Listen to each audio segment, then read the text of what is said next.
Hello दोस्तों, जैसा कि इस टाइम आप सभी एमए थर्ड सेमेस्टर वालों का पेपर चल रहा है, तो आप सभी सीरीज़ अगर नहीं ले पाए हैं तो इस वीडियो से आपको बहुत फ़ायदा होगा। आप देखिए, अवध सीरीज़ है, इसमें आपको दीर्घ उत्तरीय, लघु उत्तरीय, अति लघु उत्तरीय प्रश्नों का मिलेंगे। Doctor Ram Manohar Lohia Awadh university MA third semester का सेकंड पेपर है, मतलब गृह विज्ञान का दूसरा पेपर है, और ये थर्ड सेमेस्टर वालों बच्चों के लिए है। अवध विश्वविद्यालय होम साइंस में जो बच्चे हैं थर्ड सेमेस्टर में, उनके लिए है सेकंड पेपर। तो मैं आप लोगों को आज ये सारा पेपर के बारे में बताऊंगी। ये सीरीज़ है, आप इस सीरीज़ से अच्छे नंबर गेन कर सकते हैं।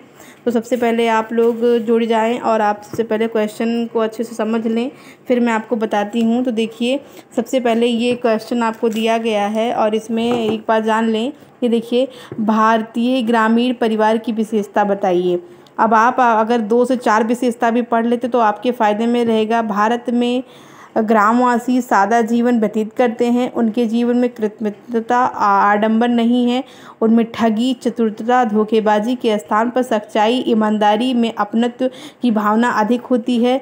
ग्रामीण परिवार नगरीय परिवार की तुलना में अधिक सजातीय स्थित संगठित, इनमें सामाजिक समरूपता होती है। आप मान के चलिए, आपको सीरीज नहीं लेना पड़ेगा, आपके मार्क्स अच्छे आ जाएंगे। इस सीरीज से आपको देख के चले जाइएगा, 1-2 बार ऐसे मतलब स्पीड में लगा के देखिए, आपके 60% तो आ जाएंगे और आपको बहुत फ़ायदा होगा। फर्जी पैसा वेस्ट कर लास्ट समय में आप सीरीज भी नहीं पढ़ पाओगे। फ़ोन से आप लेट के भी देख सकते हो, बैठ के भी देख सकते हो, तो आप लोग कहीं भी बैठ के पढ़ सकते हो। तो आपके लिए ये सीरीज़ बहुत फ़ायदेमंद होगी।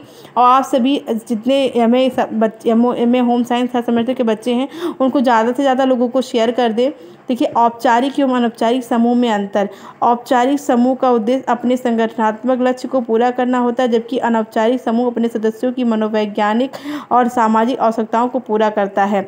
औपचारिक समूह प्रबंधन द्वारा विशिष्ट कार्यों को पूरा करने के लिए बनाए जाते हैं और पेशेवर संबंधों पर ध्यान केंद्रित करते हैं। अनौपचारिक समूह कर्मचारियों द्वारा व्यक्तिगत पसंद और रुचियों के आधार पर स्वेच्छा से बनाए जाते हैं। औपचारिक समूह का गठन एक स्पष्ट उद्देश्य या लक्ष्य को ध्यान में रखकर किया जाता है।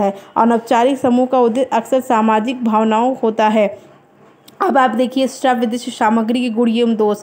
तो सबसे पहले एक साइड में आप गुण डालिएगा, एक साइड में दोष डालिएगा। देखिए, श्रव्य विदिष्ट सामग्री से पाठ को ध्वनि और चित्रों और समझा जा सकता है। इसमें आँखों और कान दोनों इंद्रियां सक्रिय होती हैं। इसमें शिक्षा प्रणाली रोचक और आकर्षक होती है। एक समय में बहुत ज़्यादा श्रव्य सामग्री देखने से बोरियत हो जाती है। ग्रामीण इलाकों में बिजली की कमी से श्रव्य सामग्री का प्रयोग कभी कभी मुश्किल हो जाता है। प्रोजेक्टर, स्पीकर और हेडफोन जैसे उपकरण महंगे होते हैं। अब आप इसको देखिए, देख के राइट करिएगा। एकल परिवार और संयुक्त परिवार क्या होता है? तो एकल परिवार वो होता है, एकल परिवार में माता पिता और अविवाहित बच्चे शामिल होते हैं। एकल परिवार में सभी सदस्यों की जिम्मेदारी खूब होती है। एकल परिवार में लोकतंत्र होता है। अब आइए संयुक्त परिवार। संयुक्त परिवार में दादा दादी, चाचा चाची, चाचा चाची, दादा दादी होते हैं। संयुक्त परिवार में जिम्मेदारी बंट जाती है। संयुक्त परिवार में बुजुर्ग सदस्य को परिवार का मुखिया माना जाता है। अब ये देखिए, सीखने का पिरामिड दिया गया है।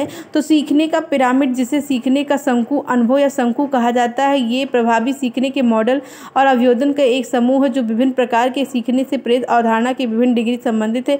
ये मॉडल ये दर्शाता है कि एक व्यक्ति कितनी समझ बनाए रखता है। ये इस बात पर निर्भर करता है कि सीखने में प्रक्रिया में कौन सी इंद्रियां शामिल हैं। अब ये आप देखिए, श्रव्य विदिष्ट सामग्री का अर्थ बताइए। तो डेंट के अनुसार, एंडगुड के अनुसार समुदाय का अर्थ बताइए। तो समुदाय व्यक्तियों का एक ऐसा समूह जिसमें परस्पर मिलकर रहने की भावना होती हो तथा परस्पर सहयोग द्वारा अपने अधिकारों का प्रयोग किया जाता है, समुदाय कहलाता है। आप समुदाय को अपनी भाषा में भी लिख सकते हैं कि समुदाय एक ऐसा समूह जहाँ पे 2, 4, 10 लोग का एक समूह बनकर रहता है। वहाँ पे आप कोई बात अपनी कह सकते हैं या दूसरे की बात सुनने के बाद अपना निष्कर्ष दे सकते हैं, उसे हम समुदाय कहते हैं। अब अलग अलग वैज्ञानिकों ने अलग अलग कई सारे परिभाषाएं दी हैं। अगर आप फिलोसफर के नाम पेपर में डालते हैं तो आपके लिए बहुत बेनिफिट होगा, क्योंकि फिलोसफर के नाम से आपके नंबर बढ़ जाते हैं। तो बोगार्ट्स के अनुसार समुदाय एक सामाजिक समूह है जिसमें हम भावना की कुछ मात्रा हो तथा जो एक निश्चित क्षेत्र में रहता हो। अब निम्नकॉफ के अनुसार समुदाय किसी सीमित क्षेत्र में भीतर सामाजिक जीवन का पूर्ण संगठन होता है। हरित क्रांति का अर्थ बताइए।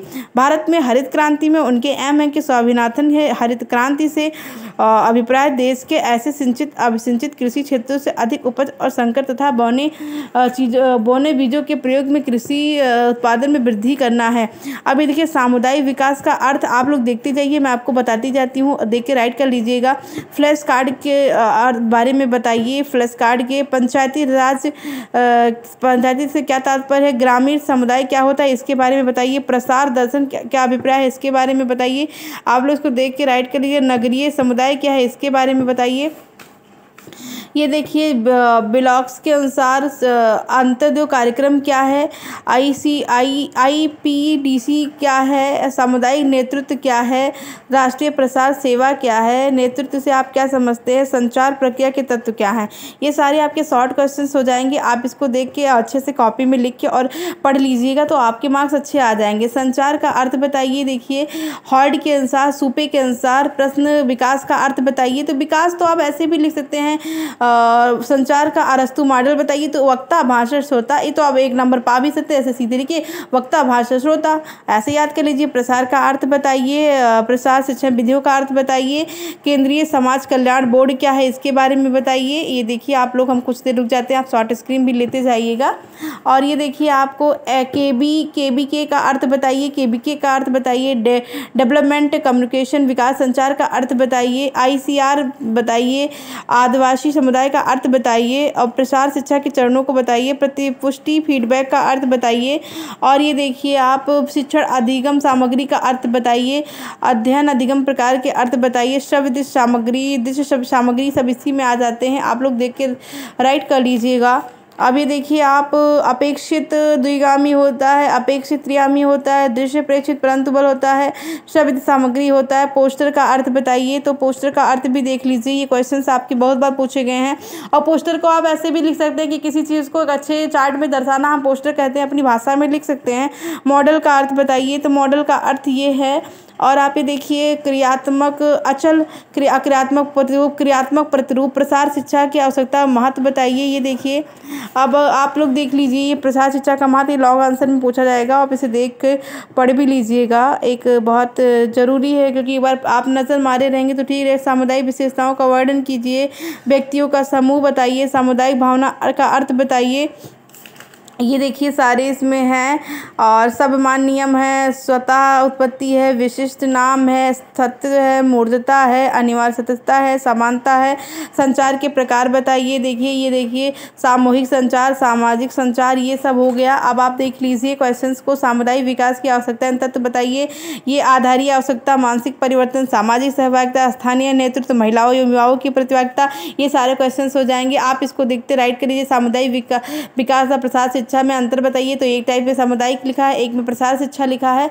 तो अब आप देखिए दृश्य श्रव्य साधनों की विशेषताएं बताइए। देखिए जन समुदाय को आकर्षित करना और जन समुदाय को परिभाषित करना, सीखने के लिए प्रेरित करना, ग्रहण शिक्षा के क्रियान्वित करना, दृश्य श्रव्य साधनों की सीमाएं करना, ये सारे क्वेश्चन भी आपकी कई बार पूछे गए हैं। तो आप इसको देख के राइट कर लीजिएगा और इसको आप अच्छे से पेपर में पढ़ के जाइएगा क्योंकि आप हेडिंग पढ़ के जाएंगे तो आपके स्कोर बहुत अच्छे गेन हो जाएंगे। अब ये आप देखिए प्रसार शिक्षण विधियों का चयन कीजिए। ये विधि बहुत बड़ी है, सबसे बढ़िया। आप आर्थिक स्थिति याद कर लीजिए, शिक्षण साधन की उपलब्धता याद कर लीजिए, ये आपके काम ही आ जाएगा। अब आप ये देखिए, इसमें देखिए ग्रामीण मानसिक एवं शैक्षिक स्तर देख लीजिए, ग्रहणकर्ता संख्या देख लीजिए, यथावत सुविधा देख लीजिए, अभिरुचि देख लीजिए और स्थानीय समस्याओं का निदान देख लीजिए। ये सारी हेडिंग्स आप हेडिंग ही पढ़ के जाइए क्योंकि थ्योरी आप इतने कम समय पढ़नी चाहिए। 2 से 3 दिन में पेपर आपका लगा हुआ है MA का, तो आप हेडिंग पढ़ के जाइए, आपके मार्क्स अच्छे आ जाएंगे। बस आप कॉपी भर देना। और शिक्षण विधि का सम्मिलित प्रयोग बताइए। ये देखिए विराट जनसंपर्क के बारे में बताइए। कई बार क्वेश्चन पूछा गया। तो विराट जनसंपर्क क्या है, इसके लाभ क्या है, इसकी सीमाएं क्या है, इसका ध्यान रखने योग्य बातें क्या हैं, ये आप लोग देख के जाइएगा। ये देखिए क्वेश्चन बहुत बार पूछा गया है।